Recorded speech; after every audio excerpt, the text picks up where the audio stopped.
안녕하세요. 생기한의원 박시영 한의사입니다. 대상포진으로 고생해 보신 분들이 꽤 많으실 겁니다. 대상포진은 피부에 증상이 나타나지만 피부병의 카테고리로 이해하기에는 조금 한계가 있습니다. 발생 부위와 증상만 놓고 보면 피부병이지만 신경의 문제로 발생하는 질환입니다. 그리고 그 신경의 문제는 면역력 저하가 핵심입니다. 이를 한의학에서는 허증이라고 하는 개념으로 설명하고 있습니다. 이러한 내용들을 이번 영상에서 차차 설명해 드리겠습니다.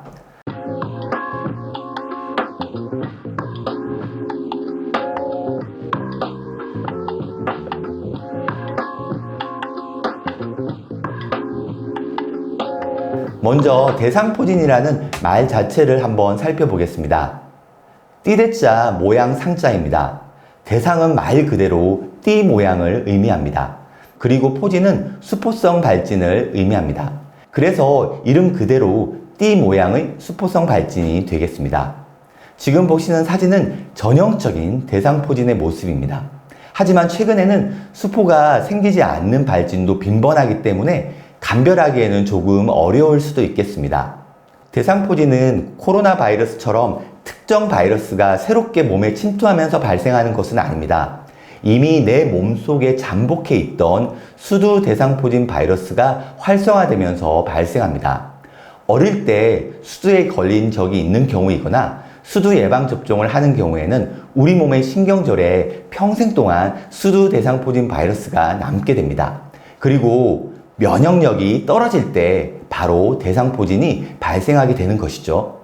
국내 연구에 따르면 20세 이상 성인의 98 내지 100%가 수두 대상포진 바이러스를 보유하고 있는 것으로 알려져 있습니다.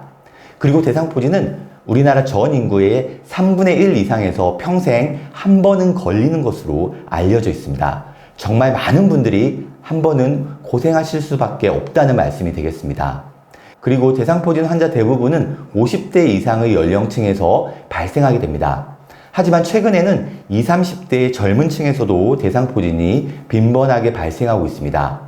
20, 30대에서는 과로와 스트레스, 그리고 수면 부족으로 인해 면역력이 떨어지는 것이 큰 원인입니다. 게다가 무리한 다이어트로 인해서 대상포진이 발생하는 경우도 빈번합니다. 또한 아토피 피부염과 같은 기저질환이 있는 분들에게서 대상포진이 빈번하게 발생합니다. 아토피 피부염에 흔하게 발생하는 2차 감염으로서 대상포진이 발생할 수 있는 것입니다. 지금 보시는 사진은 아토피 피부염 환자분에게서 대상포진이 발생한 사진입니다. 대상포진 자체가 잘 치료되었고 후유증도 남지 않았지만 보시는 사진처럼 흉터가 생겼습니다. 대상포진 바이러스가 참 독하구나 라는 것을 알 수 있습니다. 대상포진은 바이러스가 신경절에 잠복해 있다가 활성화될 때 신경이 지배하는 한쪽으로만 증상이 발생하게 됩니다. 그래서 몸의 정중앙선을 기준으로 한쪽으로, 편측으로 발생하게 되는 것이죠. 대상포진은 얼굴이나 두피에서도 발생할 수 있고 팔다리에서도 발생할 수 있지만 보통은 몸통 부위에서 옆구리나 가슴, 배 이런 부위에서 빈번하게 발생하게 됩니다. 피부 쪽으로 대상포진 증상이 발생하기 보통 3, 4일 전에는 먼저 통증이 발생합니다. 칼로 찌르는 통증이나 불타오르는 통증과 같다고 표현할 정도로 아주 심한 통증을 호소하시는 경우가 많습니다. 그런데 반대로 통증을 심하게 느끼지 않는 분들도 계십니다.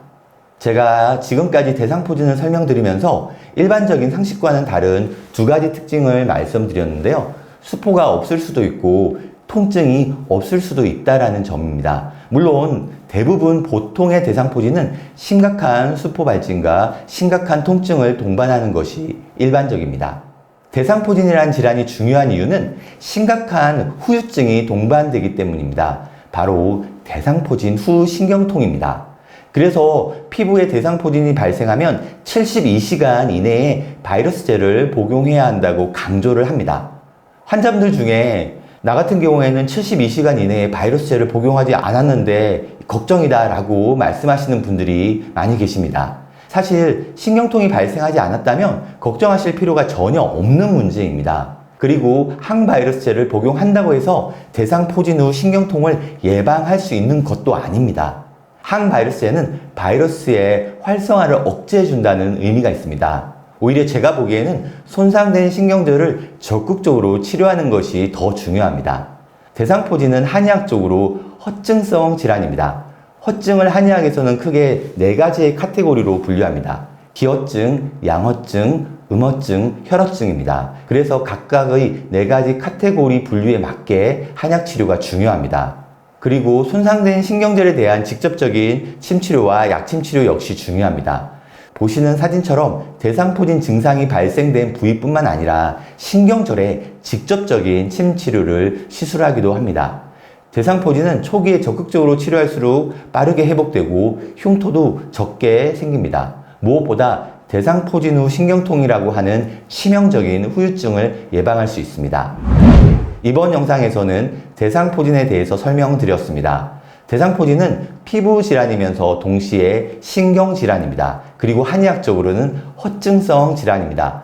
대상포진에 대해서 더 궁금하신 점은 댓글로 남겨주시면 답변 드리겠습니다. 이번 영상이 도움이 되셨다면 구독, 좋아요, 알림 설정 부탁드립니다. 시청해주셔서 감사합니다.